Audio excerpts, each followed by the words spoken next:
বন্যার পানি ঢুকেছে এবার ফেনী সদরে। বন্যা নিয়ন্ত্রণ বাঁধ ভাঙনের কারণে একের পর এক প্লাবিত হচ্ছে নতুন নতুন এলাকা।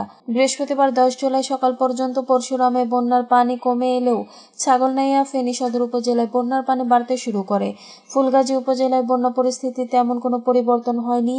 এদিকে পরশুরামের পরিস্থিতির কিছুটা উন্নতি হওয়ার সঙ্গে সঙ্গে বিভিন্ন এলাকায় ক্ষয়ক্ষতি দৃশ্যমান হতে শুরু করেছে। স্থানীয়রা জানান, বুধবার বিকেল থেকেই চিথলিয়া ইউনিয়নের বন্যার পানি কমতে শুরু করে। এরই মধ্যে এসব এলাকা থেকে বন্যার পানি নেমে ফুলগাজী হয়ে ছাগলনাইয়া ও ফেনী সদরের দিকে চলে যাচ্ছে। এতে করে পরশুরামে বন্যায় ঘরবাড়ি ও রাস্তাঘাটের ক্ষয়ক্ষতি দৃশ্যমান হতে শুরু করেছে। ধনিকুণ্ডা এলাকায় বন্যায় ভেসে আসা বসতবাড়ি টিনের শেড পড়ে আছে। পানি গড়িয়ে যাওয়ার পর ক্ষতিগ্রস্ত রাস্তা এবং জমিতে থাকা বালুর স্তর স্থানীয়দের মাথায় চিন্তার ভাঁজ ফেলেছে। এদিকে ছাগলনাইয়া ও ফেনী সদর উপজেলার বিভিন্ন এলাকা প্লাবিত হতে শুরু করেছে।